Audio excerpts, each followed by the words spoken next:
औज़ुबिल्लाहिमिनश्शैतानिर्रजीम बिस्मिल्लाहिर्रहमानिर्रहीम। वो तमाम नाज़रीन जो इस वक्त TV1 की नूर रहमान इश्क रमज़ान की इफ्तार नशरियात देख रहे हैं, आप तमाम देखने वालों को TV1 की तरफ से खुशामदीद और अस्सलाम अलैकुम। नाज़रीन, आज अल्हम्दुलिल्लाह पाकिस्तान भर में तमाम मुसलमानों ने 7वां रोज़ा इख्तियार किया और इंशाअल्लाह 7वां रोज़ा इफ्तार भी करेंगे। रमज़ान का मुबारक महीना वो है जिसमें कुरान नाजिल हुआ। कुरान पाक तमाम उलूम का सरचश्मा है।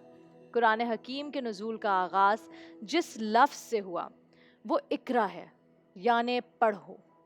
जब तक मुसलमानों ने अपना रिश्ता अल्लाह सुब्हान ताला की किताब से मजबूत रखा, वो दुनिया पर हुकूमत करते रहे।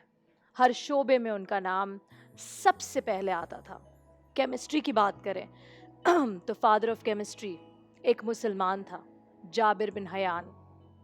ऑप्टिक्स की बात करें तो father of optics Ibnul Haisam एक मुसलमान। सर्जरी की बात करें तो फादर ऑफ सर्जरी एक मुस्लिम साइंटिस्ट अबुल कासिम ज़हरावी। और आज सारी डिजिटल दुनिया, यूट्यूब, फेसबुक, इनका निज़ाम जिस एल्गोरिथम पे चलता है उसकी बेसिस भी एक मुस्लिम साइंटिस्ट की कंट्रीब्यूशन है।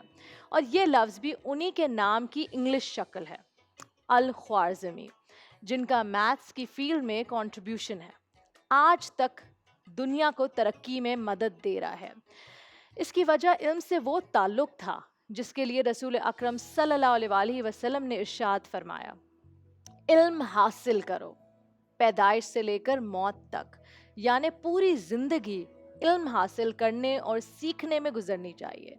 तो नाज़रीन, आज इन सारी चीज़ों को मद्देनज़र में रखते हुए और उसके अलावा भी जब हमने ट्रांसमिशन का सोचा और ट्रांसमिशन का आगाज़ हुआ, जब टीम सारी स्क्रिप्ट पे बैठी और सोचा कि हम क्या करेंगे, ऐसा हम देखने वालों के लिए ऐसा क्या करेंगे जिससे वो फ़ायदा उठाएंगे, तो हमने स्पेशली एक सेगमेंट डाला राह नेकी का, जिसमें बहुत से ऐसे लोगों को पहले से सोचा था इनवाइट करेंगे जिनका ताल्लुक़ इल्म से है, इल्म की फील्ड से है, जो इस बात पे यकीन करते हैं कि इल्म सिर्फ अपने लिए नहीं है, इल्म सिर्फ अपने फ़ायदे के लिए नहीं है, इल्म सिर्फ अपनी ज़ात के लिए नहीं है, बल्कि बांटने के लिए है। बल्कि जितना दूर तक बांटो, जितनों को बांटो, तो उससे फ़ायदा ही होगा, ना सिर्फ हमें बल्कि हमारे पूरे माशरे को, सोसाइटी को, इंसानियत को। और हमारी भी कोशिश यही थी इस ट्रांसमिशन के ज़रिए कि आप तक कोई अच्छी बात पहुँच जाए।